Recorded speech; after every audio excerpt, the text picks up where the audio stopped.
नमस्कार आप सभी का। आज हमारे बीच में यूनिवर्सिटी एक्सप्रेस की इस क्लास में भी यूपी पीसीएस का रिजल्ट आया हुआ है 2023 का। तो हमारे बीच में नारायण दत्त मिश्रा सर हैं, क्योंकि अभी सर का डीएसपी में सिलेक्शन हुआ है रैंक 9 पे। तो सर सबसे पहले तो आपका बहुत स्वागत है इस हमारे एक छोटे से परिवार में। Thank you Abhinav, thank you. तो हम चाहेंगे बहुत बिना बेस के कि सर अपना जो भी स्ट्रैटेजी रही है, तो सारे बच्चे यूनिवर्सिटी के यूपीएससी और यूपीपीएससी की तैयारी करने के लिए आते हैं ग्रेजुएशन में, वो वही सिलेबस पढ़ते ही हैं यूनिवर्सिटी का। तो 5 से 10 मिनट में सर अपनी पूरी स्ट्रैटेजी आप डिस्कस करिए, इन सब के लिए कुछ मार्गदर्शन आप दीजिए। Thank you Abhinav, thank you everyone. जैसा कि मुझे बताया गया है कि सभी लोग कभी न कभी इवेंचुअली 2 साल में या 3 साल में देंगे ही। तो ठीक है, ये मेरा 3rd अटेम्प्ट था, पहला मेंस था। इसमें आप अगर यूपीएससी भी देंगे तो मोर और लेस जीएस का सिलेबस तो एटलीस्ट सेम है और इस बार से ऑप्शनल हटा दिया गया है, तो जीएस 5, 6 और 8 नहीं 5, 6 कुछ तो आया है, यूपी के 2 पेपर। तो मतलब स्ट्रैटेजी का ये है यार कि ये चीज़ माइंड में रखिए आप लोग कि अभी प्रीलिम्स ही सबसे टफेस्ट स्टेज है। तो प्रीलिम्स में करना क्या है, जो आप लोग पढ़ रहे होंगे बेसिक्स एनसीईआरटी वगैरह वही कंटिन्यू कीजिए। कोई एक डिसेंट टेस्ट सीरीज रहनी चाहिए बिकॉज़ मैं ऐसे देखता हूँ कि 3 फ्रंट हैं प्रीलिम्स के, असेसमेंट जो आप लगाएँगे प्लस मॉनिटरिंग, ट्रैकिंग कि आप हर टेस्ट में कैसे परफ़ॉर्म कर रहे हो, आपका डेविएशन कैसे जा रहा है। क्योंकि मुझे ऐसा लगता है कि खुद को जानना बहुत ज़रूरी है। ये क्वेश्चन बहुत आता है मुझे प्रीलिम्स में कितने अटेम्प्ट करें 100 में या 150 में, पीसीएस में कितने करें, तो यही है। जब आप जानोगे कि आपकी एक्यूरेसी कितनी है, क्या आप 70% एक्यूरेसी वाले हो या 90, तो आप ट्रैकिंग कीजिए, असेसमेंट कीजिए और तीसरा कंटेंट मैनेजमेंट, जिसमें आप एनसीईआरटी पढ़ोगे या एक बेसिक कर लीजिए एनसीईआरटी। ज्योग्राफी की बहुत इंपॉर्टेंट है, साइंस एंड टेक की इंपॉर्टेंट है, एनवायरनमेंट पढ़ लीजिए और हिस्ट्री की पढ़ पाएँ तो स्पेक्ट्रम अभी मत एनसीईआरटी स्टार्ट कीजिए, बाद में स्पेक्ट्रम कीजिए। मैंने तमिलनाडु बोर्ड की 10th एंड 12th की थी, बहुत अच्छी है। उसके बाद पॉलिटिकल साइंस की अभी ये मैं नहीं बोलूँगा कि तुरंत ही आप लक्ष्मीकांत कर लो।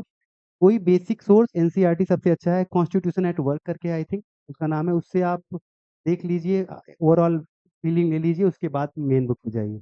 कहने का पर्पज़ ये है कि आपका रॉक सॉलिड जो बॉटम है, बहुत स्ट्रॉन्ग होना चाहिए।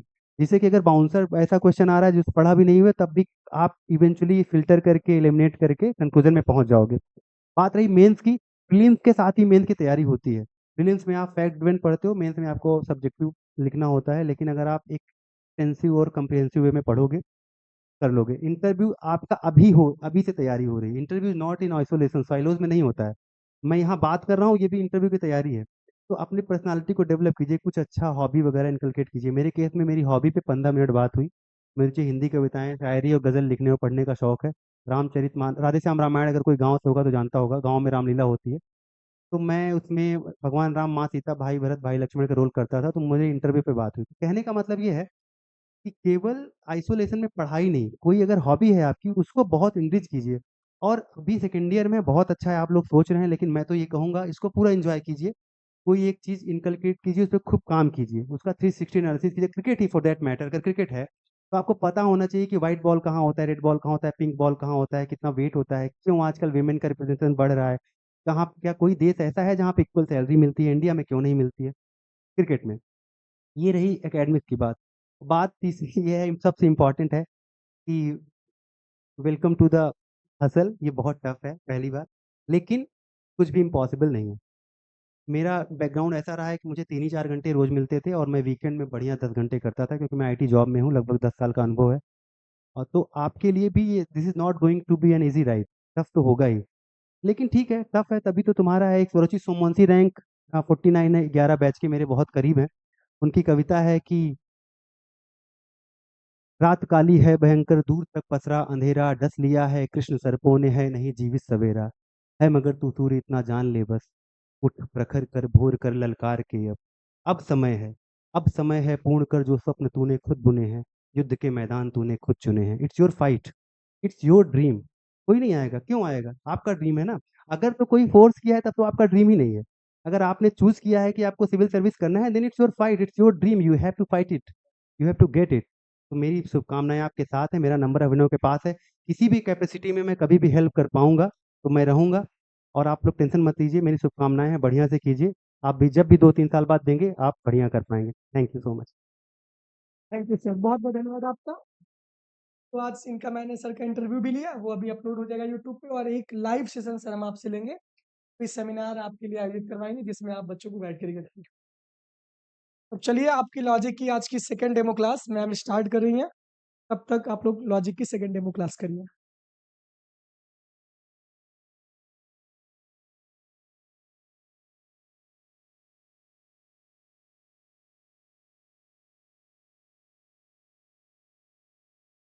प्रॉब्लम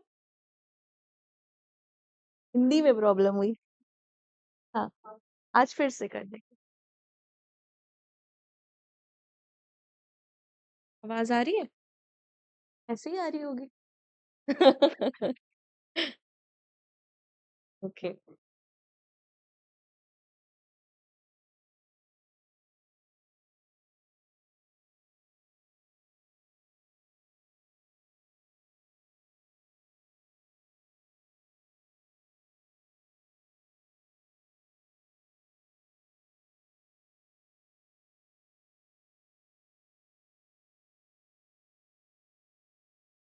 चलिए, कल हम लोगों ने स्टार्ट किया था लॉजिक, और कल मैंने आप लोगों को पढ़ाया था। बताएगा क्या पढ़ाया था? सबसे पहले बताइए, तो लॉजिक हम लोग पढ़ क्यों रहे हैं?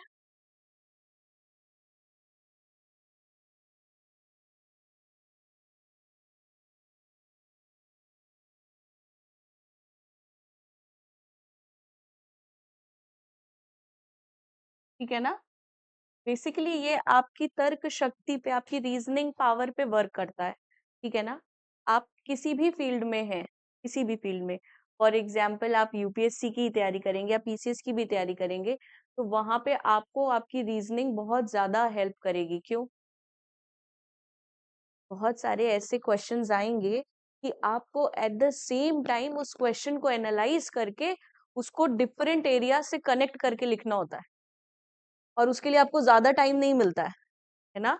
हर क्वेश्चन के लिए मिनिमम हम 9 से 8 मिनट मान के चलते हैं, इससे ज्यादा नहीं। ठीक, तो उस 9 से 8 मिनट में आपको सोचना है, उसको सारे एरिया से लिंक करना है, सोशल, इकोनॉमिक, जितने पॉलिटिकल, सारे एरिया से लिंक करके और उसको लिखना है। और ये तभी हो सकता है जब आपके अंदर, हाँ, अगर नहीं होगी तो नहीं कर पाओगे, है ना? इसका मतलब कि आपकी रीजनिंग पावर एकदम शार्प होनी चाहिए। यानी हम यहाँ पे एक्सपीरियंस के बेसिस पे कोई काम नहीं करने वाले हैं। हम यहाँ पे जो भी प्रतिज्ञप्ति है, जो भी प्रपोजिशन है, जो भी स्टेटमेंट है, कथन है, उसके फॉर्म, उसके आकार या उसी में रह के उसकी सत्यता का मूल्य जानने की कोशिश करते हैं कि वो सत्य है कि असत्य है। ठीक है ना? हमको किसी भी एक्सपीरियंस की जरूरत नहीं है यहाँ पे। जब हम आप मटेरियल वर्ल्ड में रह रहे हैं, तो यहाँ पे या साइंस आप देखिए, तो वहां पे हम सिंपल बात करते हैं किसकी? अनुभव की, है ना? और किसकी? निरीक्षण की। भाई एक्सपीरियंस और ऑब्जर्वेशन काम करता है साइंस में। किसी भी चीज का अगर आपको रिजल्ट निकालना है, जैसे फॉर एग्जांपल साइंटिस्ट भी अगर काम करते हैं तो वो क्या करते हैं? ऑब्जर्व करते हैं किसी चीज पे, ऑब्जर्व करके वो किसी भी चीज का रिजल्ट डिराइव करते हैं। पर क्या वो जो रिजल्ट निकालते हैं वो पूरी तरह से सब जगह लागू हो सकता है? नहीं है। क्यों? प्रोबेबल होता है ना, संभाव्य होता है, संभावना लिए हुए होता है। बच्चों यही इंडक्शन है, यही हम आपको कल बताए थे। इसको क्या बोलते हैं हिंदी में? आगमन। यही है इंडक्शन। यानी आपकी पूरी साइंस किस मेथड पे बेस्ड है? आपको पता है कि फिलॉसफी को मदर ऑफ ऑल साइंसेस बोला जाता है? क्यों बोला जाता है, कभी सोचा है? सारी चीजें यहीं से तो निकली है ना? देखिए आज भी साइंस किस पे बेस्ड है? इंडक्शन के मेथड पे। और इंडक्शन का मेथड दिया किसने? फ्रांसिस बेकन ने, है ना? अब फ्रांसिस बेकन ने दिया नहीं दिया इसमें भी बहुत ज्यादा दुविधा है, क्योंकि ऐसा कहा जाता है कि कोई एक और फिलोसोफर है, उन्होंने दिया था इसको, ठीक है, उनसे पहले। खैर, मगर यहाँ पे हम ये मानते हैं कि induction is a method given by a philosopher, किसी दर्शन शास्त्र के जिसको ज्ञाता ने इसको दिया है ना? तो इस वजह से ये कैसी एक ऐसा मेथड है जिसपे पूरी साइंस आपकी बेस्ड है। ठीक, आगमन के अलावा हमने एक और चीज की बात करी थी, कोई बताएगा? निगमन में मैंने क्या बताया था? क्या बताया था निगमन में?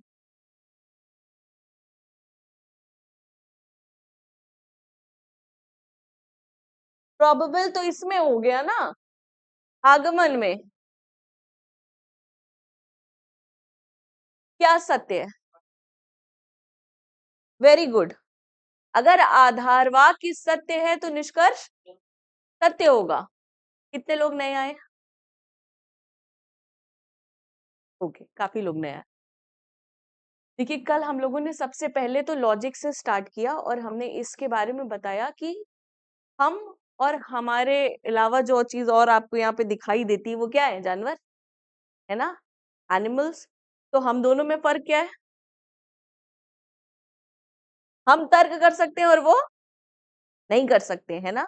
उनके अंदर एनिमल इंस्टिंक्ट है, हमारे अंदर ह्यूमन इंस्टिंक्ट है ना। और ये एनिमल और ह्यूमन इंस्टिंक्ट किस आधार पे हमने डिसाइड करी? तर्क के आधार पे, ठीक है ना, रीजनिंग के आधार पे। हम सोच सकते हैं और वो नहीं सोच सकते हैं। आप फिलोसोफर्स बैठे हैं, आपका काम ही है सोचना। अगर आप नहीं सोचेंगे तो कौन सोचेगा, है ना। तो हर चीज पे किसको सोचना है? आपको सोचना है। कोई चीज जैसी है हमने उसको वैसी मानी ही नहीं। कोई इंसान आपको कह रहा है कि देखो ये ग्रीन है, तो आप क्या इसको सीधे सीधे मान लेंगे? नहीं आप नहीं मानेंगे। आप क्या करेंगे? निरीक्षण नहीं करेंगे, आप इस पे विचार करेंगे।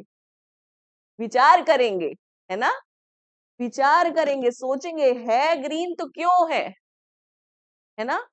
तो ये तो हुई रीजनिंग पावर की बात, जहां पे हम विचार करते हैं, चीजों पे सोचते हैं, तर्क करते हैं, ठीक है। के अलावा हमने आपको ये बताया कि इस सोचने विचारने में, लॉजिक में 3 चीजों का हम बेसिकली देखने को हमको मिलता है। क्या है? वाक्य, तर्क वाक्य, हम्म और कथन। वाक्य मतलब क्या होता है? Very good. तर्क वाक्य मतलब क्या होता है? प्रपोजिशन। और कथन मतलब क्या होता है? Very good, argument. अब मैंने आप लोगों को एक चीज बताई कि वाक्य जो होता है वो कैसा होता है? वाक्य कैसा होता है? सिंपल होता है ना। कोई मीनिंग होती है उसमें? होगी भी, नहीं भी, कोई मतलब नहीं बनता उसका। और क्या बताया? तीनों कालों में होता है। तो तीनों कालों में होता है, यानी पास्ट, प्रेजेंट और फ्यूचर, ठीक है। सिंपल होता है। कई होते हैं, मैंने बताया था, कई तरह के सेंटेंस होते हैं, वाक्य होते हैं। कैसे? एफर्मेटिव, नेगेटिव, एक्सक्लेमेटरी, इंट्रोगेटिव, है ना। कई तरह के होते हैं। कहीं प्रश्न पूछा जा रहा है, कहीं एक्सक्लेमेशन दिया जा रहा है, जैसे कुछ भी हम बोल दिए गेट आउट, हाँ ये कमांड है, ठीक। मैंने बोला गेट आउट, आप तुरंत उठोगे और चले जाओगे। बोलूंगी स्टैंड अप, आप खड़े हो जाओगे। क्या है? कमांड दे रही हूं मैं। मगर क्या इसका कोई सेंस बन रहा है सही और गलत में? नहीं। इसका मतलब ये हुआ कि ये वाक्य ना तो ट्रू होते हैं, ना ट्रू होते हैं, ना फॉल्स होते हैं। मगर जब हम तर्क वाक्य की बात कर रहे हैं, अब देखिए इसके वाक्य के आगे क्या लग गया है? तर्क लग गया, है ना। तो तर्क करने में हम क्या जानना चाहते हैं? कोई चीज सही है या गलत है ना। इसीलिए हम तर्क कर रहे हैं। तो जैसे ही वाक्य के आगे तर्क लग गया, इसका मतलब अब हमने क्या देखना है?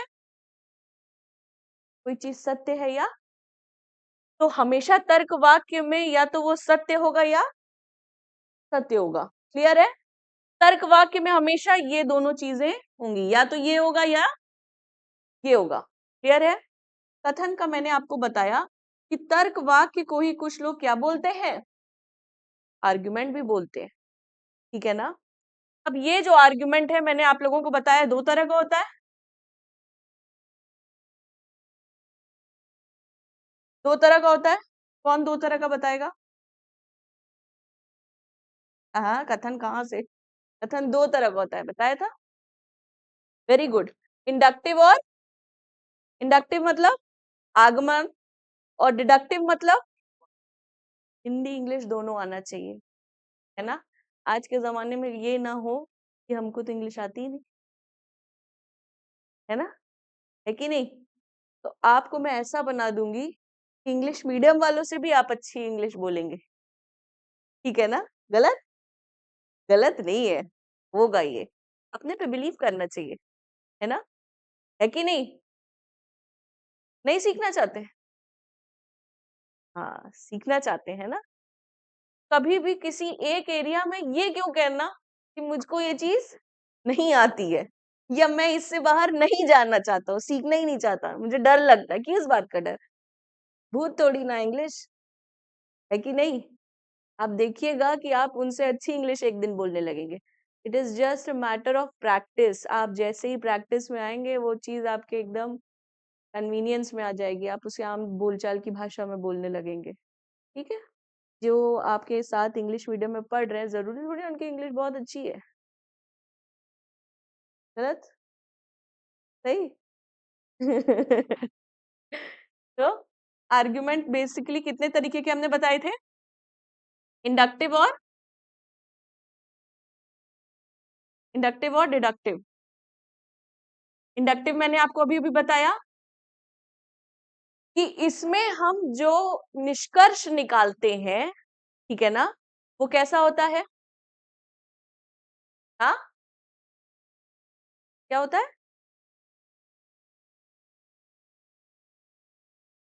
अब आपको ये समझिएगा कि इंडक्शन और डिडक्शन दोनों में हमको क्या निकालना होता है?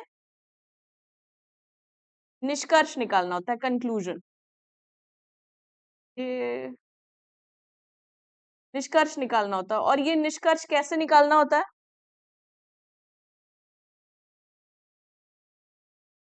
आधार वाक्य के आधार पे।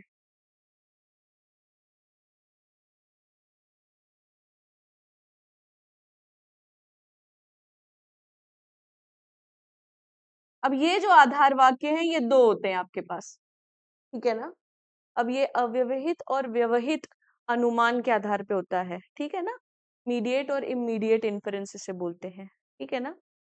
हम यहाँ पे मीडिएट इन्फेरेंस की बात कर रहे हैं, तो हम दो आधार वाक्य लेंगे, ठीक है। जब हम दो आधार वाक्य से किसी निष्कर्ष को निकालते हैं तो उसको क्या नाम है, मीडिएट इन्फेरेंस बोलते हैं, ठीक है? अब यहाँ पे हम दो आधार वाक्य के आधार पे निष्कर्ष निकाल रहे हैं। अब जब हमने आपको बताया कि हम यूनिवर्सल से पर्टिकुलर की तरफ जाते थे, है ना, यानी किसकी तरफ से? सार्वभौमिक की तरफ से किधर जाते थे? हैं? सामान्य से जाते थे ना। ए क्या है? एक ऐसी प्रपोजिशन है, जनरल है ना, सार्वभौमिक यूनिवर्सल है, ठीक है ना। इसमें सभी लोग आ जाते हैं। जब सभी लोगों की हम बात करते हैं तो यहाँ पे हम सभी लोगों की बात कर रहे हैं ना। तो बेसिकली यहाँ पे क्या हो रहा है, डिडक्शन में हम यूनिवर्सल से किधर चले जाते हैं? पर्टिकुलर की तरफ। कैसे? सभी मनुष्य मरणशील है, हाँ, राम एक मनुष्य है, अतः राम मरणशील है। हमने कैसे निकाला? पहले एक जनरल अजम्पशन ले लिया, ठीक है, एक सामान्य अवधारणा ले ली कि सभी लोग मरणशील है। उसके बाद हमने एक उसमें से कंक्लूजन निकाला कि राम क्या है? मनुष्य है, इसीलिए राम क्या है? मरणशील है। हमने सामान्य से विशेष की तरफ निष्कर्ष निकाल लिया, ठीक है। इसको क्या बोला जाता है? ये डिडक्शन की डेफिनेशन ट्रेडिशनल डेफिनेशन थी जो एरिस्टोटल ने दी थी, ठीक है। मगर बाद में जब फिलोसोफर्स आए, मॉडर्न लॉजिशियंस आए, तो उन्होंने कहा कि ये डेफिनेशन पर्याप्त नहीं है क्योंकि ये सभी आयामों को नहीं कवर करती है, ठीक। इसलिए उन्होंने एक नई डेफिनेशन दी और कहा कि अगर आधार वाक्य सत्य है तो निष्कर्ष सत्य होगा। अगर आधार वाक्य सत्य है तो निष्कर्ष अपने आप सत्य हो जाएगा। ठीक है ना, समझ में आ रहा है? यानी अब सत्य होने के लिए किसकी जरूरत है? आधार वाक्य के सत्य होने की जरूरत है। अगर आधार वाक्य सत्य हो गया तो निष्कर्ष अपने आप सत्य हो जाएगा। ठीक है ना, क्लियर है? जैसे अगर हमने ये मान लिया कि A B C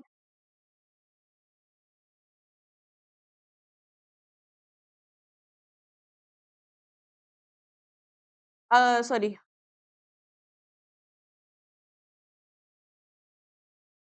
A B C को अगर हमने यहाँ पे मान लिया कि ये एक ट्रायंगल है, हाँ, और इसके जितने भी एंगल है उसका जो जोड़ है वो 180 हो रहा है। ठीक है ना, तो हम सिंपल यहाँ पे निकाल लेंगे कि जो ट्रायंगल है उसका क्या होता है, एबीसी जो है ट्रायंगल है उसका क्या होगा, 180। ठीक है ना, तो हमने बोल देंगे यहाँ पे कि जो भी ट्रायंगल होता है उसका योग कितना होता है, 180 होता है। एबीसी एक ट्रायंगल है, इसका मतलब एक एबीसी का योग कितना होगा। यहाँ पे हमने सीधे देख लिया कि ट्रायंगल का योग कितना होता है, 180 होता है। ये सत्य है, ये हर सिचुएशन में सही है। ठीक है ना, तो अगर हमारा आधार वाक्य सत्य हो गया तो निष्कर्ष ऑटोमेटिकली हमारा सत्य हो गया। ठीक है ना, इसी तरह से अगर हमने ये मान लिया है कि सभी मनुष्य मरणशील है, ये सत्य है, तो ऑटोमेटिकली हमने जो निष्कर्ष निकाला कि राम मरणशील है, ये क्या हो गया। इसका मतलब हमको सिर्फ क्या चीज प्रूव करनी कि हमारा आधार वाक्य क्या है, आधार वाक्य सत्य होगा तो निष्कर्ष अपने आप सत्य हो जाएगा। मगर जब हम आगमन में जाते हैं, इंडक्शन में जाते हैं, तो ऐसा नहीं होता है। क्यों? क्योंकि मैंने आपको बताया कि वहां पे क्या होता है, निष्कर्ष के लिए आधार वाक्य ऐसे वो गारंटी नहीं देता है। ठीक है ना, तो वहां जो निष्कर्ष होगा वो सॉरी आधार वाक्य होगा वो निष्कर्ष के लिए कोई गारंटी नहीं लेगा। अगर आधार वाक्य सही भी होगा तो भी हम ये नहीं कह सकते कि निष्कर्ष सही ही है। ठीक है ना, जैसे हम बोलते चले जाए राम मरणशील है, श्याम मरणशील है, सब मरणशील है, मगर राम मरणशील है, श्याम मरणशील है, सब मरणशील है, ये कैसे हो गया? मैंने आप लोग को कल भी बताया था, हो सकता है कोई छुप के बैठा हो कहीं पे, और जैसे ही हम लोग ये निष्कर्ष निकाले कि सभी मनुष्य मरणशील है, वो टप्पा करके बाहर आ जाए और कहे देखो मैं तो जिंदा हूं इतने साल से, और तुम कह रहे हो मरणशील है, मरणशील है, हम तो जिंदा है ना। तब तब क्या करेंगे? इसका मतलब ये हुआ कि यहाँ पे प्रोबेबिलिटी है ना। आपको पता है कि हमारे सोलर सिस्टम में पहले 9 ग्रह माने जाते थे। ठीक है ना, और हम कहते थे कि ये सही है और उसको पढ़ते भी थे, और वो 9वां ग्रह कौन सा था? प्लूटो, है ना। और हम कहते थे कि सही है और पढ़ भी रहे थे, आपके टीचर आपको पढ़ाते भी थे, पढ़ाते थे कि नहीं पढ़ाते थे।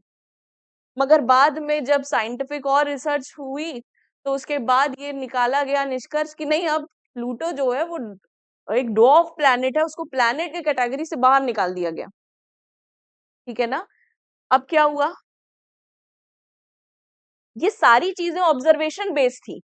हाँ, ऑब्जर्वेशन के बेस पे हम मानते चले आ रहे थे, मगर जैसे ही हमने देखा कि अरे ये तो थोड़ा अलग जा रहा है तो हमने उसको निकाल दिया, तो इसका मतलब अब तो वो उसके साथ नहीं रहा।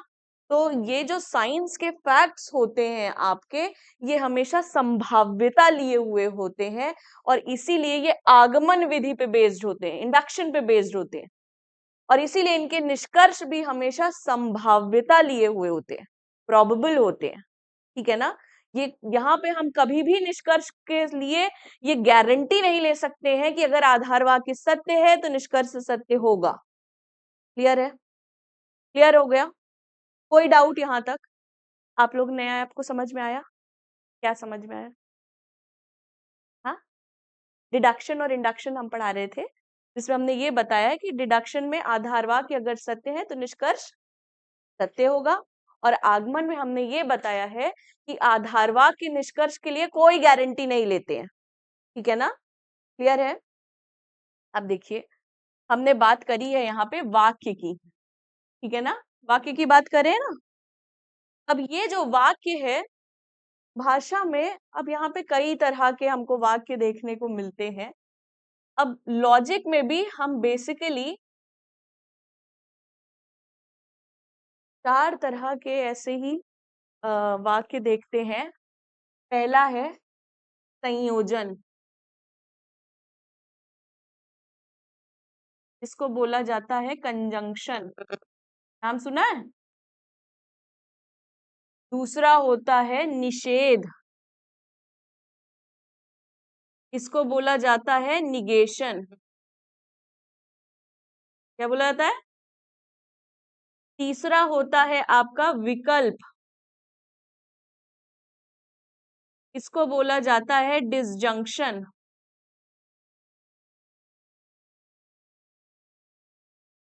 और चौथा होता है आपका हेतु हेतुमत वाक्य, इसको बोला जाता है मटीरियल इम्प्लीकेशन।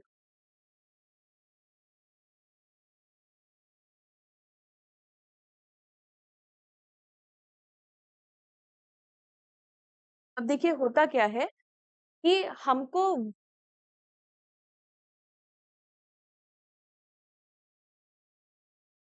हमको वाक्य का सत्य है कि नहीं ये जानना है। कोई भी वाक्य है ना, तो हमको सत्यता सारणी बनानी पड़ती है, ट्रूथ टेबल बनानी पड़ती है। ठीक है। अब जो वाक्य होते हैं ये 2 तरह के होते हैं, एक होता है सिंपल, एक होता है कंपाउंड। ठीक है ना। अब ये सिंपल और कंपाउंड में सिंपल तो यही है कि राम बुद्धिमान है, राम सुंदर है, हाँ, श्याम सुंदर है, श्याम चालाक है, ये सिंपल हो गए। और अगर मैं कह रही हूं राम सुंदर है और चतुर है ना, राम सुंदर है और राम चतुर है, तो यहाँ पे हमने एक संयोजन कर दिया इनके बीच में। ठीक है ना, जोड़ दिया, है ना।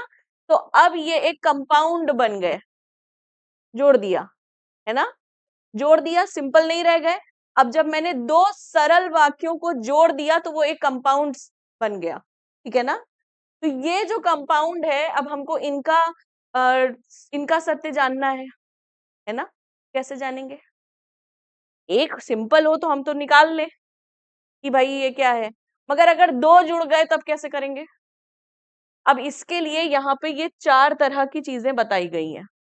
ठीक है, संयोजन, निषेध, विकल्प, हेतु हेतुमत वाक्य। ठीक है ना, ये 4 चीजें बताई गई हैं। मैंने 2 चीजों को जोड़ दिया। ठीक, राम इज इंटेलिजेंट, राम बुद्धिमान है, और राम इज हैंडसम। चलो ठीक है, हैंडसम बना देते हैं उसको, ये तो हमारे हाथ में है। Ram is handsome. ठीक है ना, क्लियर है? आपने कहा इसलिए हमने उसको हैंडसम बनाया, नहीं तो हम उसको ब्यूटीफुल बना रहे थे। ठीक है। अब अगर मान ले ये ए है और मान ले ये बी है, ठीक है ना, हमने इनको जोड़ दिया और हमने इनको एंड से जोड़ दिया। किससे जोड़ा? एंड से जोड़ दिया। ठीक, हिंदी में बोले तो और, ठीक है ना, समझ में आ रहा है? हाँ, और से जोड़ दिया तो राम इज इंटेलिजेंट और राम इज हैंडसम, हैंड से जोड़ दिया मैंने। अब अगर मैं कहूं कि इसकी ट्रूथ क्या है, आप बता पाएंगे? ट्रूथ, सत्य, इसका सत्यता मूल्य निकाल पाएंगे आप? सत्य है कि नहीं कैसे बताएंगे? बताओ। हाँ, तो सत्य है कि नहीं है, कैसे? हाँ, कंजंक्शन से।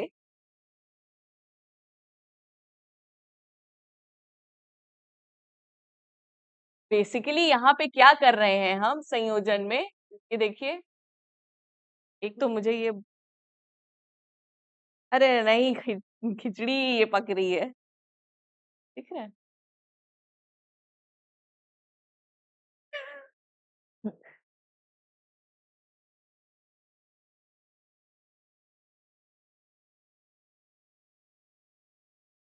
अब देखिए यहाँ पे बेसिकली हमने क्या किया है, दोनों को जब हमने जोड़ दिया तो अनसेव्ड फाइल को जब तक सेव नहीं कर लेंगे तब तक आगे नहीं बढ़ेंगे, तो थोड़ा रुकते हैं।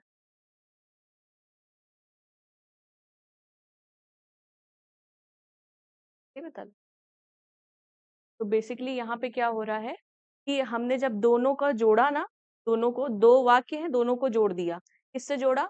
और से, एंड से, है ना। किसी भी, जब आप किसी एक संयोजन से उनको जोड़ देते हैं तो उसको बोलते हैं कंजंक्शन, संयोजन। जिससे भी जोड़ते हैं, जो जिस वर्ड से जोड़ते हैं हम दो वाक्यों को, उसको संयोजन बोलते हैं या कंजंक्शन बोलते हैं। ठीक है। अब इसको हम हमेशा डॉट या बिंदु से दिखाते हैं, रिप्रेजेंट करते हैं। ठीक है। अब अगर जैसे आपको इसको लिखना होगा तो आप पूरा स्टेटमेंट नहीं लिखेंगे वहां पे कि राम सुंदर है और राम हैंडसम है। आप सिंपल राम सुंदर है को सिंबलाइज करेंगे ए से, और राम हैंडसम है इसको सिंबलाइज कर देंगे किससे? बी से। कुछ भी, A B P Q R S कुछ भी ले लेंगे। ठीक है। और आप उससे उसको सिंबलाइज कर देंगे। ठीक है ना। जैसे ही आप उसको सिंबलाइज करेंगे उससे, देखिए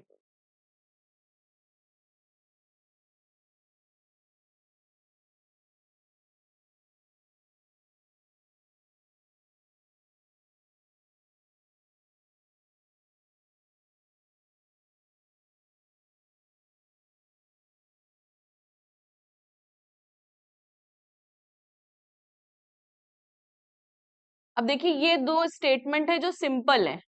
हमने इसको एंड से जोड़ दिया या और से जोड़ दिया। ठीक है ना। अब हमने इनको जब जोड़ दिया तो ये हो गया कि राम बुद्धिमान है और राम हैंडसम है। ठीक है ना। अब जैसे ही मैंने जोड़ दिया तो मैंने इसको ए से सिंबलाइज कर दिया, इसको बी से सिंबलाइज कर दिया। ठीक है। अब जैसे ही मैंने इसको सिंबलाइज किया, यहाँ पे क्या हो गया? अगर मुझे इसको लिखना होगा इस और को या एंड को, तो मैं इसको डिनोट करूंगी इस बिंदु से। हिंदी में इसको बिंदु बोलते हैं और इंग्लिश में इसको बोलते हैं डॉट। ठीक है ना। तो हमने इसको किससे सिंबलाइज किया? डॉट से। अब देखिएगा कि यहाँ पे दो स्टेटमेंट है, बेसिकली दो स्टेटमेंट है। तो यहाँ पे जो फॉर्मूला लगता है वो 2 टू द पावर n होता है। ठीक है। 2 टू द पावर n। कितने स्टेटमेंट है? दो। तो यहाँ पे हमने क्या कर दिया? 2 टू द पावर। तो अब हमको कितने बार रो बनानी पड़ेगी? कितने बार? 4 बार। समझ गए यहां तक? अब देखिए क्या हुआ। ये अब ये देखिए ये ए है।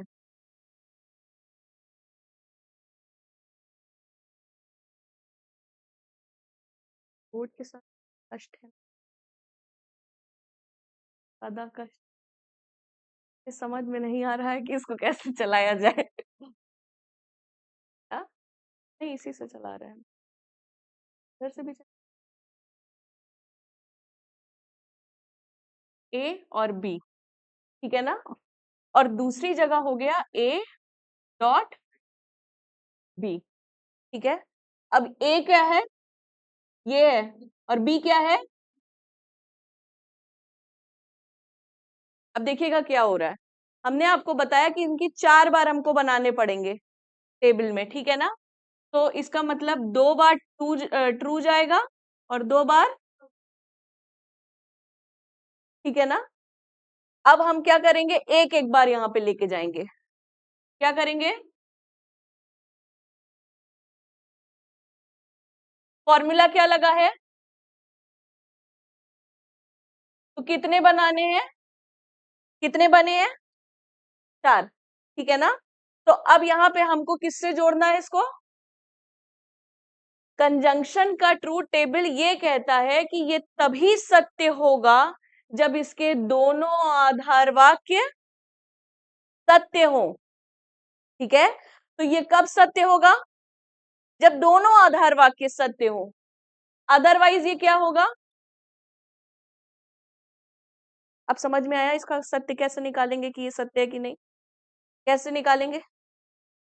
एक बार और समझाते हैं। सिंपल हमने ये आपको बताया, मैंने आपको क्या बताया? 2 टू द पावर n जो है ये फॉर्मूला है, ठीक है। इसी फॉर्मूला पे बेस करके आपको ये ट्रूथ टेबल बनानी है, ठीक। अब यहाँ पे देखिए कितने स्टेटमेंट है? 2, ठीक है ना। तो हमने यहाँ पे 2n की जगह पे क्या लिख दिया? कितना लिख दिया? 2। तो जब हमने 2 टू द पावर 2 किया तो क्या आया हमारे पास? 4 आया। तो इसका मतलब अब हमको कितनी बार यहाँ पे ट्रू और फॉल्स का वो बनाना है टेबल? 4 बार। तो हमने 2 बार क्या बनाया? 2 बार क्या बनाया यहाँ पे? अब यहाँ पे हमने क्या किया? एक एक के उसमें ले लिया, ठीक है ना। तो हमने एक ट्रू एक फॉल्स, एक ट्रू एक फॉल्स ले लिया, ठीक है ना। डिवाइड कर दिया जस्ट, यहाँ पे 2 2 का लिया तो यहाँ पे उसको जस्ट डिवाइड कर दिया, ठीक है ना। अब हमने आपको बताया कि ये जो संयोजन है ये सिर्फ एक कंडीशन में सत्य होता है, और वो क्या कंडीशन है? जब दोनों आधार वाक्य सत्य होंगे तभी ये सत्य होगा, अदरवाइज ये फॉल्स हो जाएगा, ठीक है। तो ये इसकी कंडीशन क्या है कि जब दोनों आधार वाक्य, अदरवाइज फॉल्स। क्लियर है? अब आता है दूसरा आपका, और वो है निगेशन या निषेध।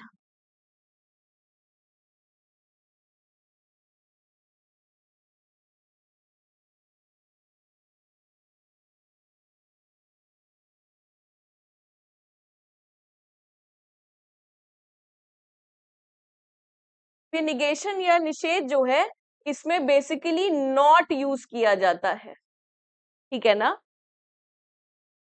नॉट, जैसे ही आप किसी चीज का निषेध करते हैं, नहीं, राम सुंदर या राम बुद्धिमान नहीं है, ठीक है ना। तो यहाँ पे क्या हो गया? उस बात का निषेध हो गया, ठीक है ना। यहाँ पे क्या हुआ था? हमने दोनों स्टेटमेंट का क्या किया था? कंजंक्शन किया था ना, संयोजन कर दिया था, दोनों को जोड़ दिया था, ठीक है। मगर यहाँ पे हम क्या कर रहे हैं? निगेशन कर रहे हैं। सिंपली जब एक स्टेटमेंट दिया है और हमने उसको डिनाई कर दिया, ऐसा नहीं है, ठीक है ना, तो वो क्या हो गया? निगेशन हो गया, ठीक है। जैसे आपने कोई चीज बोली, रात है, तो मैंने कह दिया ऐसी बात नहीं है, रात नहीं है। हाँ, ऐसी बात नहीं है, रात नहीं हो रही है, अभी सुबह ही है, ठीक है ना। तो क्या हो गया? आपकी बात को मैंने क्या कर दिया? डिनाई कर दिया। मैंने कहा ऐसा नहीं है, ठीक है। जैसे ही मैंने कहा ऐसा नहीं है, इसको क्या बोला गया? क्या बोला गया? निषेध। इसको कर्ल से डिनोट किया जाता है, ठीक है।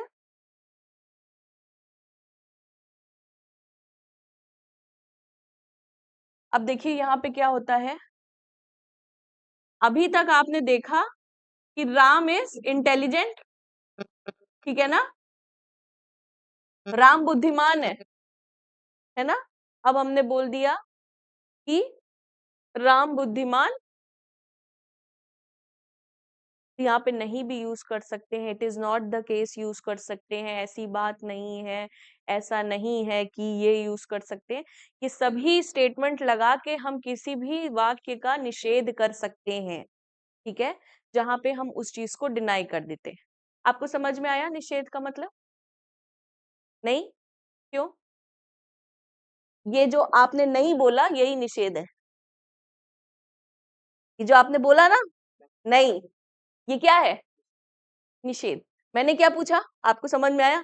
अगर आप बोल देते हाँ, तो इसका मतलब ये अफर्मेटिव चला जाता है ना, विकारात्मक चला जाता। आप कह देते हाँ हमको समझ में आ रहा है मैम आप क्या पढ़ा रही हैं, मगर आपका चेहरा बता रहा है कि ये हवा में जा रहा है। हाँ, तो आपने आपने तुरंत क्या बोला? नहीं। और वही है हमारा आंसर। है ना, हमारा आंसर क्या है? नहीं। निषेध ही तो करना है। किसी भी चीज को जब आप नहीं मान रहे हैं तो वो क्या है? निषेध। वेरी सिंपल, है ना? ऐसा नहीं है कि राम सुंदर है, ऐसा नहीं है कि राम बुद्धिमान है, ये सारी चीजें क्या है? निषेध हो रहा है। ठीक है, इस निषेध को हम लॉजिक या सिंबॉलिक लॉजिक में किससे डिनोट करते हैं? कर्ल से, ऐसे करके। ठीक है ना? अब यहां पे कितना स्टेटमेंट है? एक ही स्टेटमेंट है ना? तो यहाँ पे कितना बनेगा? अरे टू कैसे? दो ही, दो बनेगा। हाँ, फॉर्मूला। हाँ,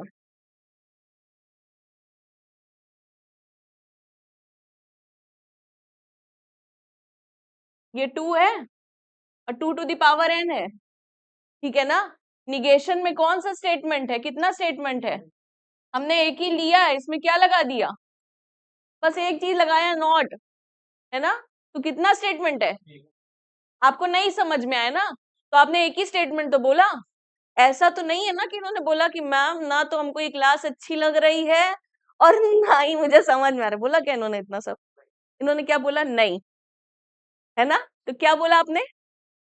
एक ही चीज बोली, एक ही वाक्य बोला, है ना? कितना वाक्य बोला इन्होंने? एक ही बोला ना, ज्यादा तो नहीं सुन रही हूं मैं। एक बोला, तो इसका मतलब यहाँ पे हमने क्या लिखा है? n की जगह पे 1 लिख दिया। इसका मतलब यहाँ पे अब हमने क्या लिखा है? अब देखिए, अगर हम ये a माने, राम इज इंटेलिजेंट, तो इसको हम क्या मान लेंगे? निगेट है। भाई हमको पहले दिखाना पड़ेगा ना कि a है, फिर उसके बाद हम उसका निगेट कर रहे हैं ना, तो हमने निगेट a दिखा दिया। इसका मतलब 2 बार बनेगा अब यहाँ पे, एक बार ट्रू और एक बार फॉल्स। अब अगर हमको इसका निगेट दिखाना होगा तो क्या होगा? जस्ट ऑपोजिट हो जाएगा, जस्ट ऑपोजिट। अगर सत्य है तो क्या हो जाएगा, और अगर असत्य है तो क्या हो जाएगा? एकदम सिंपल, जस्ट ऑपोजिट। ठीक उसका उल्टा, यहाँ ट्रू है तो यहाँ क्या हो जाएगा? यहाँ फॉल्स है तो यहाँ क्या हो जाएगा? हाँ, ये तो एकदम बढ़ता चला जा रहा है।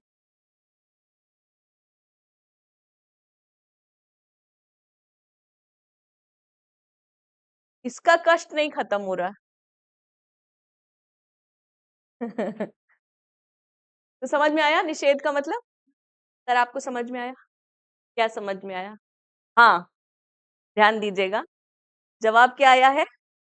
हाँ में आया है। ठीक है ना?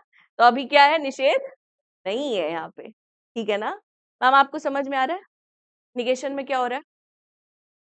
सिंपल, ये ध्यान दीजिएगा, 2n का ये जो फॉर्मूला लग रहा है, इसी के बेसिस पे आप ये पूरा टेबल बना रहे हैं, है ना? निगेशन में तुरंत क्या हो गया? एक हो गया। जैसे ही एक हुआ, आपने कितने बनाए? 2। एक ही नहीं बनाओगे, क्यों? क्योंकि 2n का फॉर्मूला लग रहा है ना। तो अब यहाँ पे कितना बचा हुआ है? 2। तो कम से कम 2 तो आपको बनाने ही पड़ेंगे। तो एक बार ट्रू दिखाओगे, एक बार फॉल्स दिखाओगे, एक बार सत्य दिखाओगे, एक बार। आपको समझ में आ रहा है सर? आपको नो, इनको भी नेगेशन है। एक सेकेंड भाई, डाउट हुआ। हाँ हाँ हाँ, बिल्कुल नहीं होगा, तब हम इसको निगेशन मानेंगे ही नहीं। देखिए, अगर ये निगेशन में नहीं होगा तो सिंपल बात होगा कि ये या तो कंजंक्शन में होगा, या तो आपका डिसजंक्शन में होगा, यानी विकल्प में होगा, या हेतु हेतुमत में होगा। कुछ नहीं होगा तो सिंपल होगा, और सिंपल का तो हमने आपको बता ही दिया है कि बहुत इजी होता है। क्या? कंजंक्शन। ये सत्यता सारणी है, ट्रूथ टेबल है। ठीक है, इसमें आपको ये बताया गया है कि इसके सत्य होने का सिर्फ एक ही ऑप्शन है, और वो क्या है? कि जब दोनों आधार वाक्य सत्य हो तभी ये सत्य होगा। अगर एक आधार वाक्य सत्य और एक असत्य हो तो ये क्या हो जाएगा? ठीक है ना? ये कंडीशन आपको बताई गई है कि कितनी कंडीशन में ये सही होगा, कितनी कंडीशन में ये गलत होगा। ठीक है, तो सिर्फ एक कंडीशन में सही होगा, और उसकी एक कंडीशन क्या है? जब दोनों आधार वाक्य सत्य हो। अगर दोनों आधार वाक्य सत्य नहीं है तो ये तुरंत क्या हो जाएगा? सर आपको समझ में आ रहा है? हाँ, आपको नहीं समझ में आ रहा है। कौन सा फॉर्मूला?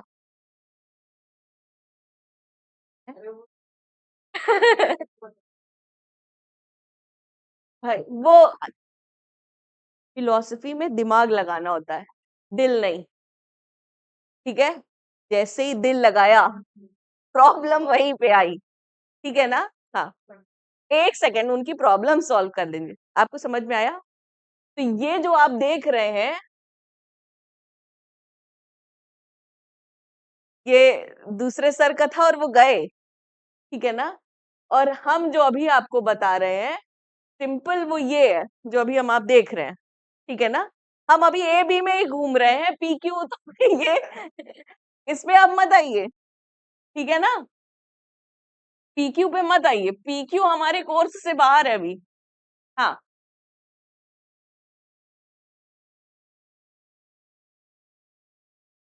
भाई अगर ये ट्रू है, दोनों अगर ट्रू है तो ये ट्रू हुआ, अदरवाइज ये क्या हुआ?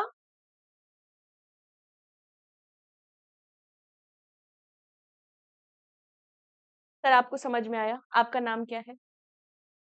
ऋषभ। ऋषभ आपको समझ में आया? कोई कोई डाउट? नहीं, आपके चेहरे पे डाउट दिख रहा है। हाँ, पूछिए पूछिए। हाँ बिल्कुल, ये तो मतलब बिना याद किए क्या? अरे मरेंगे कैसे? सिर्फ एक ही लाइन तो आपको याद करनी है। क्या? कि कंजंक्शन या संयोजन सिर्फ एक जगह पे सही होता है या सत्य होता है तब जब दोनों आधार वाक्य सत्य हो, अदरवाइज वो फॉल्स होता है। खत्म। और बस खत्म, बस इसको भी इतना बस जरा सा दिमाग में बस रखना है। और निगेशन में क्या करना है? जो दिया है उसका जस्ट ऑपोजिट कर देना है। ट्रू है तो फॉल्स, फॉल्स है तो ट्रू। ठीक है, सिर्फ ये खेल खेल में आप, खेल खेल में आप कितना पा जाएंगे? हाँ 73, मैंने आपको बताया ना मेरा 73 था हाईएस्ट। उस खेल खेल में सिर्फ आप 73 पा जाएंगे, ऐसे ट्रू फॉल्स करके। हाँ हाँ, लो विश्वविद्यालय में पढ़ रहे हैं, इनको पेपर ही नहीं पता कितने का होता है। हैं? पहला नहीं दिया था क्या? है? अब पास हो गया, इसका प्रमाण है कि वो बैठा हुआ है यहाँ पे। हाँ, उसके यहाँ बैठना उसका प्रमाण नहीं है। क्यों? क्या नाम है आपका? अभय। और आपका? अश्विनी। अश्विनी जी आपको समझ में आया? सब समझ में आया? बिल्कुल सबको समझ में आ गया? कोई डाउट किसी भी तरीके का? आगे बढ़े? हाँ, बढ़ जाए? चलिए।